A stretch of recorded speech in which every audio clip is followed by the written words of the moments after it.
नमस्कार दोस्तों, हिंदी साहित्य लाभ चैनल में आप सभी का हार्दिक अभिनंदन है। जैसे कि हम सबको पता है, इस चैनल के माध्यम से हम विभिन्न परीक्षाओं को ध्यान में रखते हुए अध्ययन करते हैं और उसी को बढ़ाते हुए आज हम पढ़ने वाले हैं संज्ञा। संज्ञा मतलब नाउन। नाउन का तात्पर्य कर सकते हैं नाम, एक शॉर्ट नाम कर सकते हैं नाम। अगर इनकी परिभाषा अगर देखा जाए तो कहते हैं किसी व्यक्ति, वस्तु, स्थान या भाव के नाम को संज्ञा कहते हैं। ठीक है, थोड़ा सा लिख लेते हैं।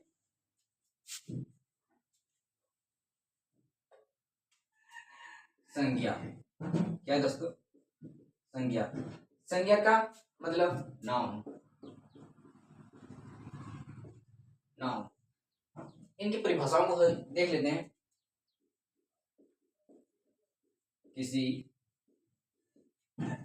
वस्तु, स्थान या भाव के नाम को संज्ञा कहते हैं। किसी वस्तु, स्थान या भाव के नाम को संज्ञा कहते हैं। जैसे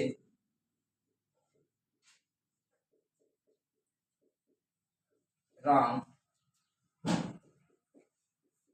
हिमालय। राम, हिमालय, किसी जानवर का भी नाम आप ले सकते हैं। ठीक है, कुत्ता, बिल्ली, ये सब जितने भी हम सभी देख रहे हैं, सभी के सभी नाउन के अंतर्गत आते हैं। किसके अंतर्गत? नाउन के अंतर्गत आते हैं। नाउन का अगर भेद देखा जाए तो प्राचीन समय मतलब इससे पहले समय, जो सबसे पुराना समय अगर देखा जाए तो उसमें 5 प्रकार से मानी जाती थी, लेकिन मॉडर्न युग में 3 प्रकार से देखी जाती है। हम लोग पहले वाले भेद को पहले देख लेते हैं। पहले जो भेद वर्णन किया गया है, अगर इनका देखा जाए तो उसके आधार पर इसका होगा 5 भेद। कितना? 5 भेद माना जाता है। पहला जातिवाचक, दूसरा व्यक्तिवाचक, तीसरा भाववाचक, चौथा समूहवाचक, और 5वां द्रववाचक। क्या है? द्रववाचक। ये मोटे तौर पर 5 भेदों में बांटा गया है संज्ञा को। एक बार हम लोग रिपीट करते हैं। आज हम लोग पढ़ रहे हैं संज्ञा। संज्ञा का तात्पर्य है नाम, मतलब नाउन। किसी वस्तु, स्थान या भाव के नाम को संज्ञा कहते हैं। ठीक है दोस्तों, जैसे राम, हिमालय, कुत्ता, बिल्ली, दुनिया के जितने भी वस्तु हैं उनके निश्चित रूप से नाम होंगे। जितने भी स्थान हैं उसका नाम निश्चित रूप से होंगे, तो वे नाउन के अंतर्गत आते हैं। किसके अंतर्गत? नाउन के अंतर्गत आते हैं। नाउन के 5 भेद होते हैं: जातिवाचक, व्यक्तिवाचक, भाववाचक, समूहवाचक और द्रववाचक। अब हम इन उपभेदों मतलब भेदों का एक एक करके डिफिनेशन देखेंगे और उदाहरण सहित देखेंगे, ताकि इसको हम लोग आसानी से समझ सके। उम्मीद करते हैं दोस्तों ये आप सभी ने नोट कर लिया होगा। अब इसको हम लोग मिटाते हैं ताकि हम लोग जातिवाचक, व्यक्तिवाचक और भाववाचक को एक एक करके डिफिनेशन बाय कर सके।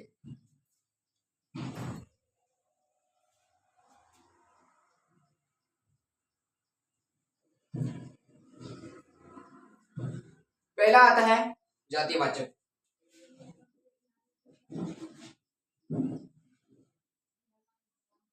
जातिवाचक संज्ञा। ठीक है, जातिवाचक संज्ञा वह संज्ञा जो वह संज्ञा जो किसी विशेष जाति का बोध कराता हो उसे जातिवाचक संज्ञा कहते हैं। जातिवाचक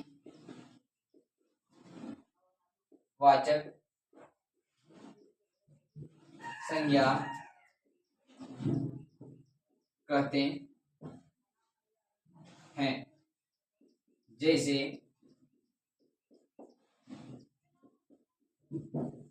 गाय, कुत्ता, मनुष्य, पहाड़, etc मतलब इत्यादि। अब इसको देखिए क्या कहता है। जातिवाचक और व्यक्तिवाचक में कभी कभी कंफ्यूजिंग होने लगती है, इसलिए हम इसको भली भांति डिक्लेयर करना चाहेंगे। जातिवाचक संज्ञा वह संज्ञा जो किसी विशेष जाति का बोध कराता हो। मतलब जैसे ही अगर हम उस जाति का नाम लेंगे तो उसके विषय में हम सभी के भाव में, हम सभी के दिमाग में, मस्तिष्क में बैठ जाएगी, जहन में बैठ जाएगी कि हाँ जातिवाचक, जैसे मैंने कही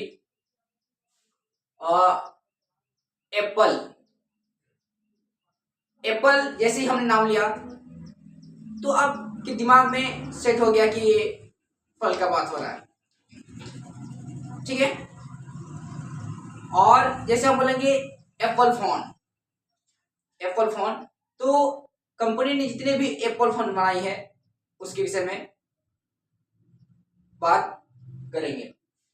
जैसे गाय, दुनिया में जितने भी गाय हैं उसके विषय में बात हो गया। कुत्ता, कोई विशेष कुत्ता का बात नहीं कर रहा है, लेकिन एक जाति का बात कर रहा है, मतलब कुत्ता जाति का कोई भी होगा, काला कुत्ता, लाल कुत्ता, है ना। मनुष्य, दुनिया में जितने भी मनुष्य हैं उसके विषय में बात होगी, है ना। कोई छोटा मोटा नाटा नहीं का बात नहीं किया जाएगा, इसमें सिर्फ मनुष्य का बात किया जाएगा, एक विशेष जाति का, ठीक है। पहाड़ में केवल तो एक पहाड़ तो है नहीं, दुनिया में बहुत सारे पहाड़ हैं, तो यहाँ पर कोई खास विशेष नाम नहीं प्रकट कर रहा है, केवल जाति का बोध कराता है कि पहाड़, मनुष्य, कुत्ता, गाय, ठीक है दोस्तों।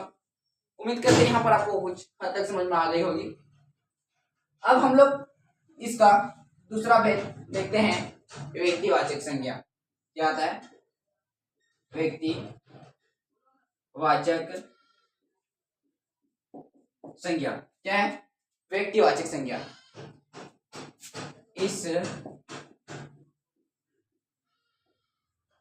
संज्ञा से किसी खास, देखिए दोस्तों, किसी खास व्यक्ति का बोध होता है, किसी खास व्यक्ति का बोध होता है,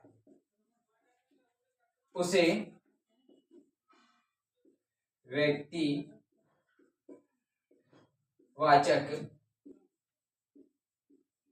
संज्ञा कहते हैं। क्या है दोस्तों? व्यक्तिवाचक संज्ञा वह संज्ञा जो किसी खास व्यक्ति का संबोधित किया जाता है या संबोधन होता है। जैसे यहां पर अगर देखा जाए, हम बोलेंगे लाल गाय, तो यहां पर ये जो लाल गाय है, केवल लाल गाय का ही बात होगा, ना कि दूसरे गाय की बात होगी। बात समझ में आ रहा है दोस्तों? मतलब खास व्यक्ति का बात होगा। अगर हम बोलेंगे हिमालय, क्या बोलेंगे? हिमालय अगर मैं बोल रहा हूं तो ये केवल हिमालय को ही डिनोट किया जा रहा है या इंडिकेट किया जा रहा है, ठीक है। क्योंकि यहाँ पर पहाड़ बहुत सारे होते हैं, लेकिन उसका एक विशेष नाम या व्यक्ति, जैसे हिमालय, जैसे हम बोलेंगे राम, तो केवल राम लड़का का ही यहाँ पर वर्णन किया जाएगा, ना कि दुनिया में जितने लड़के हैं उसका बात किया जाएगा, ठीक है। तो यहाँ पर राम जो नाम है उसको विशेष तौर पर इंडिकेट किया जाएगा या फिर संबोधित किया जाएगा, किसमें? व्यक्तिवाचक संज्ञा में। ठीक है दोस्तों, उम्मीद करते हैं आप लोग समझ पा रहे हैं। अगर इसमें कहीं कोई दिक्कत होता है तो आप जरूर कमेंट करके अपना राय दें, ताकि और बेहतर तरीके से इस चीज को समझाने का प्रयास करते हैं। ठीक है, अब हम लोग देखते हैं इसका तीसरा भेद। उम्मीद करते हैं कि आप नोट डाउन कर रहे हैं।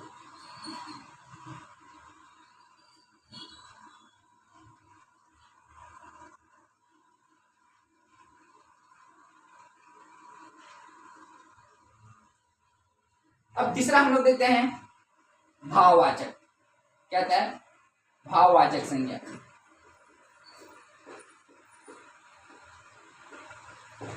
भाववाचक संज्ञा का तात्पर्य है किसी शब्द को या किसी वाक्य को पढ़ने के बाद उसमें विशेष प्रकार की भाव का उद्बोधन होता हो या भाव का अर्थ प्रकट करता हो। जैसे वह संज्ञा जो किसी शब्द को पढ़ने से विशेष प्रकार की भाव उत्पन्न होता हो या भाव का पता चलता हो, उसे भाववाचक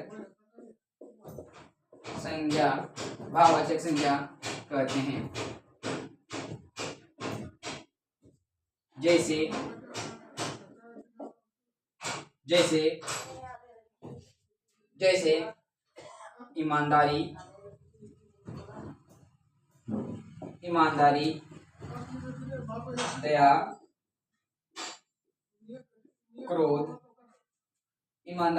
दया, क्रोध, लालच, ये सब जितने भी हैं सभी भाव के अंतर्गत आएंगे। जैसे उदाहरण में अगर देखें, कह सकते हैं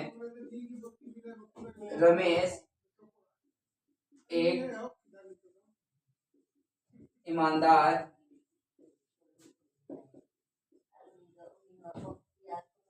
लड़का है। रमेश एक ईमानदार लड़का है। तो ये जो ईमानदार शब्द जो है ना, वो कहीं ना कहीं रमेश की भाव को प्रकट कर रहा है। ठीक है, ये क्या कर रहा है? रमेश की भाव को प्रकट कर रहा है ये ईमानदारी शब्द, इसलिए यहाँ पर ये भाववाचक संज्ञा ये कहलाएगा।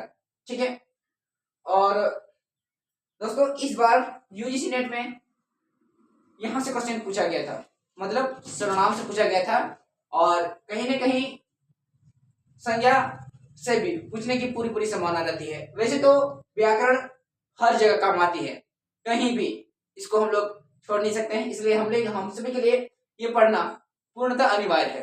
ठीक है दोस्तों, उम्मीद करते हैं आप लोग ने लिख लिया होगा। अब हम लोग नेक्स्ट भेद पर चर्चा करते हैं। अगला जो आता है वो आता है समूहवाचक। क्या आता है? समूहवाचक। चौथा जो आता है वो समूहवाचक। समूहवाचक शब्द को पढ़ते ही हम सभी को समझ में आ जाता है। समूह का मतलब होता है ऐसा वाचक या ऐसी संज्ञा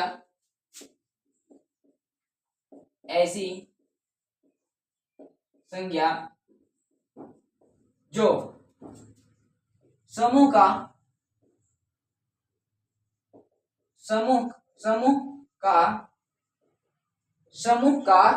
बोध कराता हो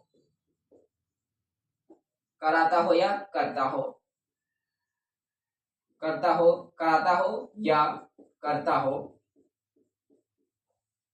कराता हो, उसे समूहवाचक कहते हैं। समूहवाचक संज्ञा कहते हैं। ठीक है, कहते हैं। जैसे केला, अंगूर, केला, अंगूर, सेना, सेना। तो ये जो है ना, हमने कभी भी अकेले में इनको नहीं देखा है। केला जब फलता है तो ग्रुप में फलता है। अंगूर जो रहती है गुच्छे में हमेशा रहती है।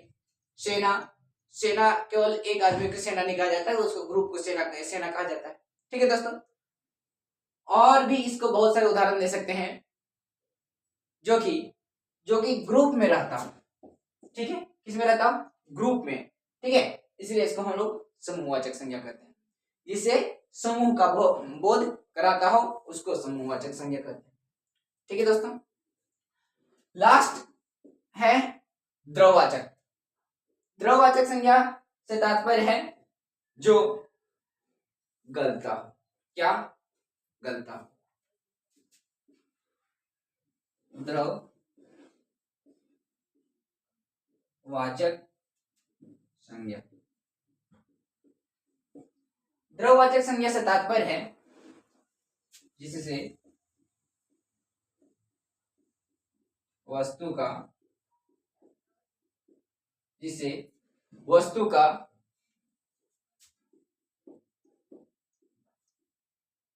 गलने का, जिसे वस्तु का